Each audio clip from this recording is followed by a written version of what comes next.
এতগুলো টিয়া আশেপাশে কেউ নয়তো? আমার কপাল খুলে গেছে গা। ইয়াল্লাহ ইয়াল্লাহ, টিয়া পরে হারাটা খুব দিই আর মনে টিয়া পাম। আমার কপাল খুলে গেছে। আমি যতবার খুব দিব ততবারই আমি টিয়া পামো।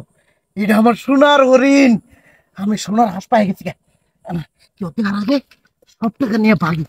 আমি এই টিয়াতে বাড়ি গাড়ি করবো। আমি এই টিয়াতে সিলসিলা হয়ে যাবো গা। দাড়ি মোর সব কেটে পেলাম। আমি এখন রাজা যাই। হুসাইন চাচা না? ওই দিন আগেও দেখলাম তো না কামলা দিল, আর আজকে তো মনে করলি কোট প্যান্ট পিন দেয়, দাড়িও তো দিয়ে কাইটা লাইছে, একবারে রাজকুমারের রূপ নিয়ে আইছে। কেমনে সম্ভব?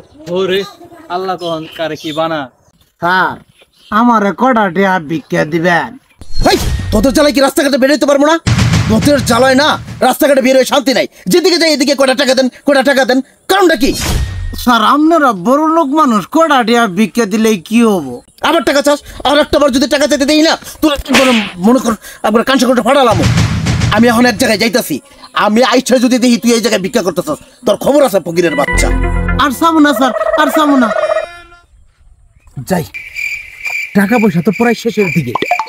আজকে আবার যাই কুড়াল দিয়ে কটা কূপ দিমু আর বান্ডিলে বান্ডিলে টাকা নিয়ে আইমু। আবার আশেপাশে কেউ শুনলো না তো। যাই।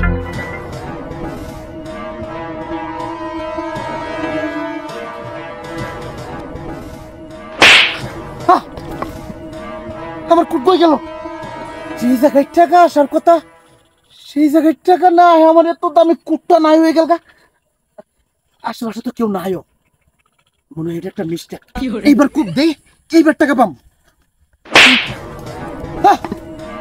আমার বাইক, আমার বাইক কই গেল? আল্লাহ আল্লাহ, এটা আমার সাথে কি করতেছে? এইভাবে কি আস্তে আস্তে সবকিছু আমার শেষ করে দিব নাকি? আল্লাহ, তোকে কিছু টাকা দিয়ে পরীক্ষা করা হয়েছিল মাত্র। তুই কি করেছিস? টাকা পেয়ে এত সুন্দর দাড়ি কেটে ফেলেছিস, মানুষের সাথে খারাপ ব্যবহার করেছিস। তোর কঠিন শাস্তি হবে, কঠিন শাস্তি। টাকা হলে আল্লাহকে ভুলে যেতে হবে আর মানুষের সাথে খারাপ ব্যবহার করতে হবে, বিষয়টা তেমন নয়। কথায় আছে, পাপ কখনো বাপকেও ছাড়ে না। আপনার টাকা আছে, আপনি এমন জগতে আছেন, বেরিয়ে পড়ুন আজকে থেকে। তা না হলে এর থেকে ভয়াবহ অবস্থা হতে পারে আপনার।